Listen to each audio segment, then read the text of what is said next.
Hi everyone, आप सभी का मेरे यूट्यूब चैनल पर स्वागत है। जैसा कि आज आप लोगों का विज्ञान के एग्ज़ाम था, उस विज्ञान के एग्ज़ाम के जो भी कुछ ऑब्जेक्टिव क्वेश्चन पूछा गया था उसका सही आंसर की हमने आपके लिए लाया है। तो चलिए देखते हैं कि आज ऑब्जेक्टिव जो एग्ज़ाम हुआ था उसमें पहला क्वेश्चन क्या पूछा गया था। तो देखिए, ये जो है ना सेट सी है। कौन सा सेट है? तो ये सेट सी के लिए है। कौन सा सेट का आंसर की हम अभी आपको दे रहे हैं? तो ये सेट सी का आंसर की हम आपको दे रहे हैं। ठीक है, तो सेट सी का आंसर की है ये, जिसमें से एक एक क्वेश्चन करके हम लोग देखेंगे कि क्या क्या क्वेश्चन पूछा गया था।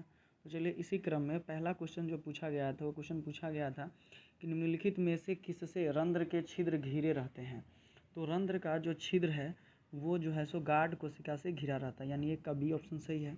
इसी तरह से दूसरा नंबर जो क्वेश्चन है वो पूछा गया था कि कौन सी गैस श्वसन क्रिया में मुक्त होती है। तो श्वसन की जब क्रिया होती है तो कार्बन डाइऑक्साइड गैस मुक्त होती है। यह सेट सी का है। ठीक है, यानी दो का डी ऑप्शन सही है।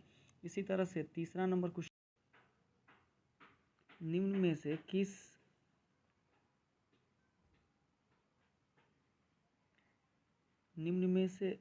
किस रंग की प्रकाश किरण प्रकाश संश्लेषण के लिए सबसे ज़्यादा प्रभावी है। तो इसका आंसर है नीला, जो है वो सबसे ज़्यादा प्रभावी है।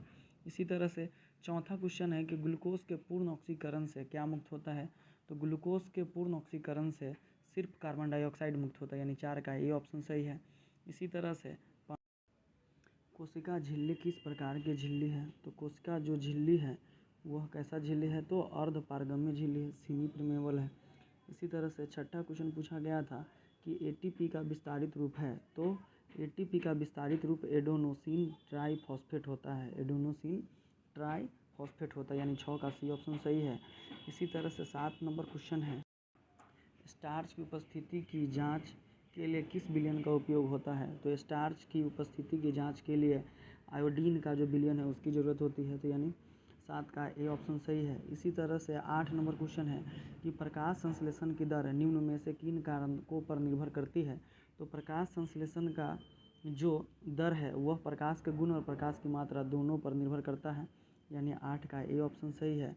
इसी तरह से 9 नंबर क्वेश्चन, निम्नलिखित में से कौन ऊर्जा का अनवीकरणीय स्रोत है। तो ऊर्जा का अनवीकरणीय स्रोत पेट्रोलियम को कहा जाता है। 10 नंबर क्वेश्चन है, जीवाश्म ईंधन की ऊर्जा का वास्तविक स्रोत क्या है। तो जीवाश्म ईंधन की ऊर्जा का वास्तविक स्रोत सूर्य है। इसी तरह से 11 नंबर क्वेश्चन है कि जो दहन कर ऊष्मा उत्पन्न करते हैं उन्हें कहा जाता है। तो जो दहन कर ऊष्मा उत्पन्न करते हैं उसे ईंधन कहा जाता है। 11 का बी ऑप्शन सही है। इसी तरह से 12 नंबर क्वेश्चन है, यूरो 2 का संबंध है। तो इसका जो संबंध है वह वायु प्रदूषण से है। 13 नंबर क्वेश्चन है, श्वेत प्रकाश में वर्ण विक्षेपण उत्पन्न करता है। तो श्वेत प्रकाश में वर्ण विक्षेपण कौन उत्पन्न करता है, तो इसके लिए प्रिज्म का उपयोग किया जाता है, प्रिज्म। इसी तरह से 14 नंबर क्वेश्चन है, सौर ऊर्जा को सीधे विद्युत में बदलने वाली युक्ति को कहते हैं। तो इसको सौर सेल कहा जाता है। 15 नंबर क्वेश्चन है कि निम्नांकित में से कौन परवल क्षारक है। तो यह NaOH है जो परवल क्षारक है। 16 नंबर क्वेश्चन है कि शुष्क बर्फ का रासायनिक सूत्र क्या होता है। तो शुष्क बर्फ जो होता है उसका रासायनिक सूत्र CO2 होता है। ठीक है, तो इसी तरह से 17 नंबर क्वेश्चन है, CaOCl2 का प्रचलित साधारण नाम क्या है। तो CaOCl2 का प्रचलित साधारण नाम है विरंजक चूर्ण, यानी 17 का सी ऑप्शन सही है। इसी तरह से 18 नंबर क्वेश्चन है कि आयोडीन युक्त नमक है। तो आयोडीन युक्त नमक NaCl प्लस KiO3 और NaCl प्लस Ki है, यानी ए और बी दोनों इसका सही है। 19 नंबर क्वेश्चन है,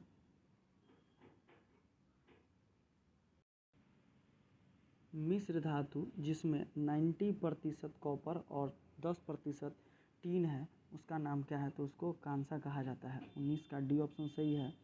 20 नंबर क्वेश्चन है, ऑक्सीजन गैस के एक अणु के 2 परमाणुओं के बीच कितने आबंध पाए जाते हैं। तो ऑक्सीजन गैस के एक अणु के 2 परमाणुओं के बीच 2 आबंध पाए जाते हैं। तो 20 का बी ऑप्शन सही है। इसी तरह से 21 नंबर क्वेश्चन है कि यशद पुष्प क्या है। तो यशद पुष्प जिंक ऑक्साइड को कहा जाता है, जिसको हम लोग ZnO कहते हैं। 21 का ए ऑप्शन सही है। इसी तरह से प्रश्न 22 है, उच्च बसीय अम्लों के सोडियम लवण कहलाते हैं। तो उच्च बसीय अम्लों के सोडियम लवण साबुन कहलाते हैं। 22 का सी ऑप्शन सही है। इसी तरह से 23 नंबर क्वेश्चन है कि निम्नलिखित में से कौन कार्बोनिल समूह का संकेत कौन है। तो कार्बोनिल समूह का समूह डबल बॉन्ड ऑक्सीजन के साथ बनता है और कार्बन का 2 वैलेंसी खाली रहता है। तो इसमें वो इसमें भी है, वो तो सिर्फ इसी में है, यानी डबल बॉन्ड CO है, यानी 23 का सी ऑप्शन सही है। इसी तरह से 24 नंबर क्वेश्चन है, निम्नलिखित कार्बनिक यौगिकों में कौन सा यौगिक एल्काइन है। तो एसिटिलीन को एल्काइन भी कहा जाता है। तो 24 का सी ऑप्शन सही है। इसी तरह से 25 नंबर क्वेश्चन है कि कार्बन हाइड्रोजन से संयोग कर बनाता है। तो कार्बन जब हाइड्रोजन से संयोग करता है तो उसे हाइड्रोकार्बन कहते हैं हम लोग, यानी 25 का सी ऑप्शन सही है। इसी प्रकार 26 नंबर क्वेश्चन है कि बोरॉन एवं एल्युमिनियम आवर्त सारणी के किस वर्ग के तत्व है। तो बोरॉन एवं एल्युमिनियम जो है वह आवर्त सारणी के 13वें वर्ग के तत्व है, यानी 26 का सी ऑप्शन सही है। इसी तरह से 27 नंबर प्रश्न है, मूत्र का पीला रंग किस वर्णक के कारण होता है। तो मूत्र का पीला रंग यूरोक्रम नामक वर्णक के कारण होता है, यानी 27 का बी ऑप्शन सही है। 28 नंबर क्वेश्चन है कि बाघ उपभोक्ता है। तो बाघ किस तरह के उपभोक्ता को खाता है। तो ये जो है सो प्रथम पोषी स्तर का है, द्वितीय पोषी स्तर का है, तो तृतीय पोषी स्तर का है। तो बाघ जो उपभोक्ता है वह जो है सो द्वितीय पोषी स्तर का है। ये प्रथम पोषी स्तर के लोगों को क्या करता है, खाता है। तो इसका ऑप्शन कौन सही हो जाएगा, बी, द्वितीय पोषी स्तर का है बाघ। इसी तरह से 29 नंबर क्वेश्चन है, पीत रस का शराब होता है। तो पीत रस का जो शराब है वो लिवर यानी यकृत से होता है। 29 का बी ऑप्शन सही है। इसी तरह से 30 नंबर क्वेश्चन है कि मनुष्य, बिल्ली तथा चमगादड़ के अग्रपाद होते हैं। तो मनुष्य, बिल्ली और चमगादड़ का जो अग्रपाद है वह समजात अंग कहलाता है, यानी 30 के ए ऑप्शन सही है। 31 नंबर क्वेश्चन है कि निम्नलिखित में से कौन पुनरुद्भवन का उदाहरण है। तो पुनरुद्भवन का उदाहरण जो होता है वो हाइड्रा होता है, यानी 31 का ए ऑप्शन सही है। इसी तरह से 32 नंबर क्वेश्चन पूछा गया था, किसी जीव की जीनी संरचना कहलाती है। तो किसी जीव की जो जीनी संरचना कहलाता है उसे हम लोग जीनोटाइप कहते हैं, यानी 32 का ए ऑप्शन सही है। 33 नंबर क्वेश्चन है कि पोटेशियम की परमाणु संख्या 19 है, तो इसकी संयोजकता क्या है। तो जब पोटेशियम का आप इलेक्ट्रॉनिक विन्यास करिएगा तो ये होगा 2, 8, 8 और कितना बच जाएगा 1, यानी इसका 33 का ए ऑप्शन सही है, 1 होगा। इसी तरह से 34 नंबर क्वेश्चन पूछा गया था, एल्केन का सामान्य सूत्र क्या है। तो एल्केन का सामान्य सूत्र CnH2n+2 होता है, ठीक है। इसी तरह से यानी 34 का बी ऑप्शन सही है। 35 नंबर क्वेश्चन पूछा था कि फ्लोरीन की परमाणु संख्या क्या है। तो फ्लोरीन की जो परमाणु संख्या होता है वो 9 होता है, यानी 35 का ए ऑप्शन सही है। इसी प्रकार 36 नंबर क्वेश्चन पूछा था कि कोई विलयन लाल लिटमस को नीला कर देता है, तो इस विलयन का पीएच मान होगा। तो इसका पीएच मान 7 से अधिक होगा और ये क्षारीय हो जाता है, यानी 36 का बी ऑप्शन सही है। इसी तरह से 37 नंबर क्वेश्चन पूछा गया था, ऑक्सीजन का परमाणु भार क्या होता है। तो ऑक्सीजन का परमाणु भार 16 होता है और परमाणु संख्या कितना होता है उसका 8 होता है।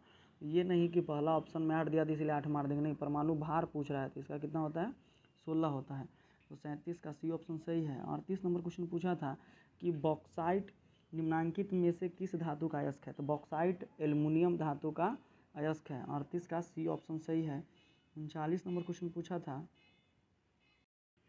धातुओं की क्रियाशीलता समूह है, सरई क्रम है। तो ये इसका बी है, सोडियम, मैग्नीशियम, कॉपर और जिंक।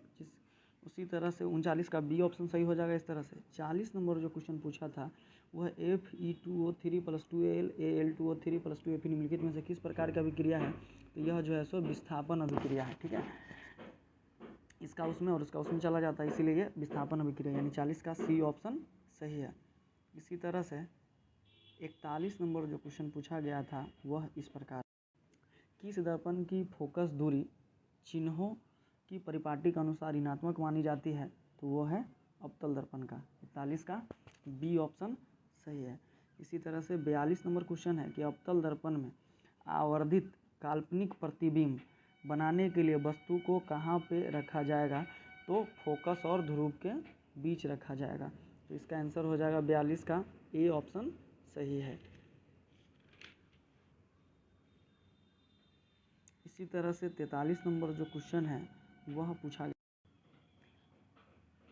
प्रकाश के अपवर्तन के कितने नियम हैं? तो प्रकाश के अपवर्तन के 2 नियम हैं, यानी 43 का बी ऑप्शन सही है। इसी तरह से 44 नंबर पूछा गया था क्वेश्चन कि किसी माध्यम के अपवर्तनांक का मान क्या होता है?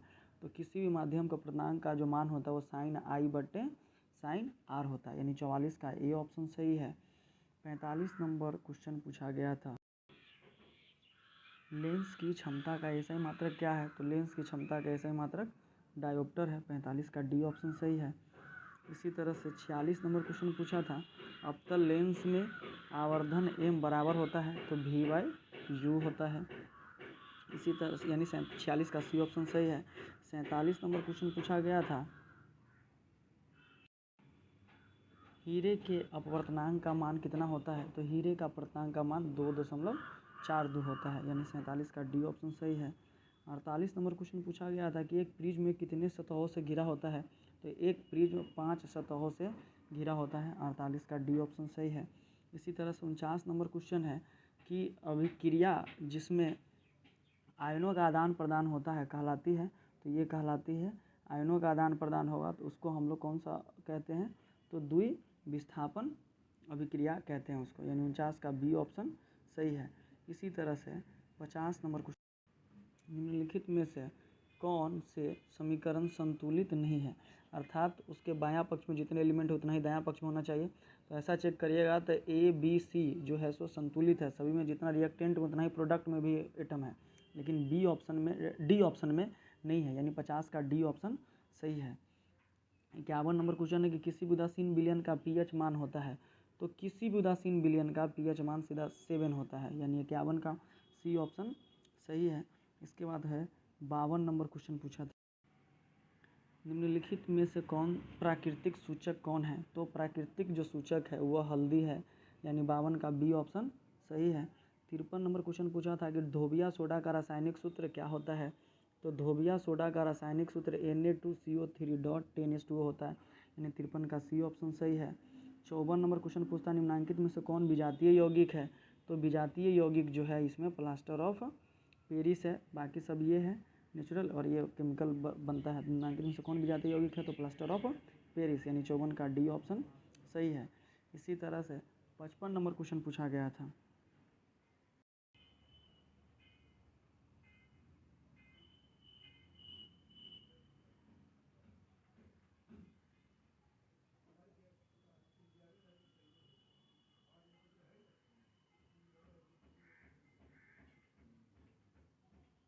निम्नलिखित में से किस लेंस को अपसारी लेंस कहते हैं?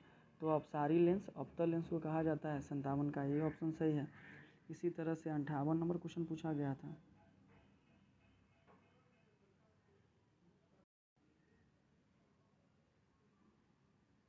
दृश्य प्रकाश में किस वर्ण का तरंगदैर्ध्य अधिकतम होता है? तो अधिकतम लाल रंग का तरंगदैर्ध्य अधिकतम होता है, 58 का सी ऑप्शन सही है। 59 नंबर क्वेश्चन, प्रतिरोध का मान बढ़ाने के लिए प्रतिरोधकों को जोड़ा जाना चाहिए, तो इसे पार्श्व क्रम में जोड़ा जाना चाहिए, 59 का ए ऑप्शन सही है। 60 नंबर क्वेश्चन है कि किस उपकरण में धन और ऋण का चिन्ह नहीं होता है? तो वोल्ट मीटर में धन और ऋण का चिन्ह नहीं होता है, 60 का ए ऑप्शन सही है। 61 नंबर क्वेश्चन पूछा गया है, एक अभिसारी किरण पुंज समतल दर्पण परावर्तित होती है, परावर्तित किरण पुंज होगा, तो ये जो परावर्तित किरण पुंज जो है वह अभिसारी ही होता है, यानी 61 का बी ऑप्शन सही है। 62 नंबर क्वेश्चन है कि चुंबकीय फ्लक्स का एसआई मात्रक है? तो चुंबकीय फ्लक्स का एसआई मात्रक वेबर होता है। इसी तरह से 63 नंबर क्वेश्चन है,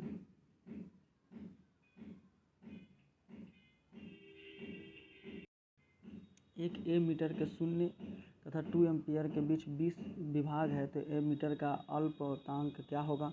तो लिस्ट काउंट होगा इसका 0.1 एम्पियर होगा, यानी 63 का बी ऑप्शन सही है। इसी तरह से 64 नंबर क्वेश्चन था कि यदि कोई प्रतिरोध समांतर हो तो उनका समतुल्य प्रतिरोध होगा, तो उसका समतुल्य प्रतिरोध प्रत्येक प्रतिरोध से क्या आता है? कम आता है, यानी 64 का बी ऑप्शन सही है। इसी तरह से 65 नंबर क्वेश्चन पूछा गया था, रक्त की लाल रंग निम्नलिखित में से किस प्रोटीन की उपस्थिति के कारण होता है? तो रक्त का लाल रंग निम्नलिखित में से प्रोटीन की उपस्थिति के कारण होता है, यानी 65 का बी ऑप्शन सही है। 66 नंबर क्वेश्चन पूछा गया था, क्लोरोफिल वर्णक का रंग होता है। तो क्लोरोफिल वर्णक का जो रंग होता है वह हरा होता है, यानी 66 का डी ऑप्शन सही है। 67 नंबर क्वेश्चन पूछा गया था कि दांत का कठोरतम भाग है। तो दांत का जो कठोरतम भाग है उसको इनामिल कहा जाता है, यानी 67 का बी ऑप्शन सही है।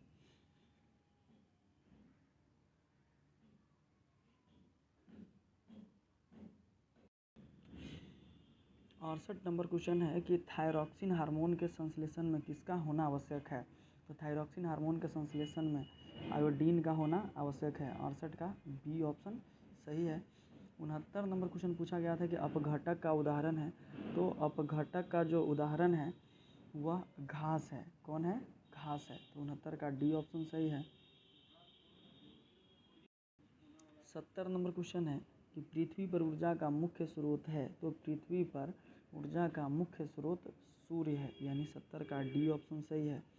71 नंबर क्वेश्चन पूछा था, निम्नलिखित में से कौन पर्यावरण का हिस्सा है? तो पर्यावरण का हिस्सा क्या क्या है? वायुमंडल भी है, जल मंडल भी, स्थल मंडल भी है, यानी इनमें से सभी है। 71 का डी ऑप्शन सही है। 72 नंबर क्वेश्चन पूछा गया था कि एक वन पारिस्थितिकी तंत्र में कितने पोषी स्तर होते हैं? तो एक वन पारिस्थितिकी तंत्र में 3 पोषी स्तर होते हैं, यानी 72 का सी ऑप्शन सही है। इसी प्रकार 73 नंबर जो है सो क्वेश्चन पूछा गया था,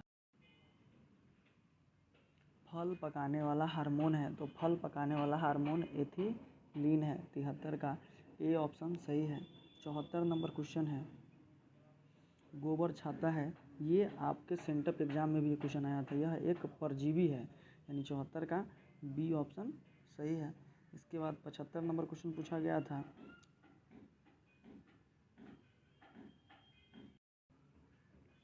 ओजोन का आणविक सूत्र है। तो ओजोन का आणविक सूत्र O3 है, यानी 75 का बी ऑप्शन सही है। देखिए आप लोग अभी तक 75 क्वेश्चन मिला लिए, आपको पता चल गया होगा कि कितना माने कि मेरा सही आ रहा है।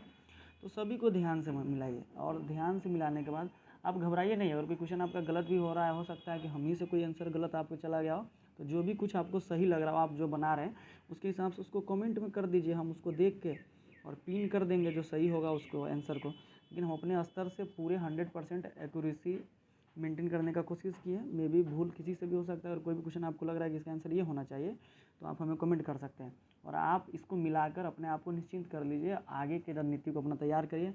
आगे वाला विषय में बढ़त पर बढ़त बनाते जाइए, ताकि आपको ज़्यादा से ज़्यादा नंबर आपके एग्ज़ाम में हायर हो सके। ठीक है, नॉलेज के साथ करते जाइए। बाकी एग्ज़ाम पर किसी भी तरह का इफेक्ट इसके मिलाने से नहीं पड़ना चाहिए। आप आराम से मिलाकर क्वेश्चन को लिखिए, ऑब्जेक्टिव बनाइए।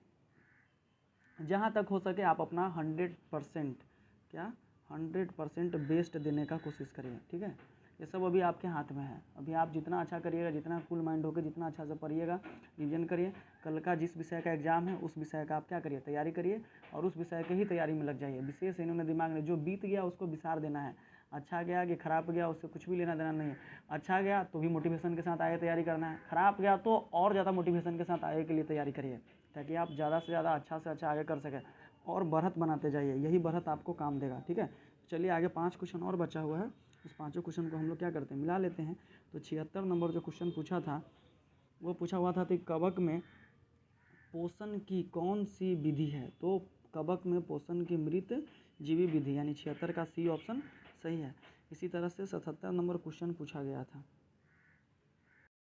पारिस्थितिकी तंत्र में ऊर्जा का प्रवाह होता है। तो पारिस्थितिकी तंत्र में ऊर्जा का प्रवाह एक दिशीय होता है, यानी 77 का ए ऑप्शन सही है। 78 नंबर क्वेश्चन पूछा गया था कि मानव हृदय में कितने कोष्ठक पाए जाते हैं? तो मानव हृदय में 4 कोष्ठक पाए जाते हैं। 78 का डी ऑप्शन सही है। 79 नंबर क्वेश्चन जो है सो पूछा गया,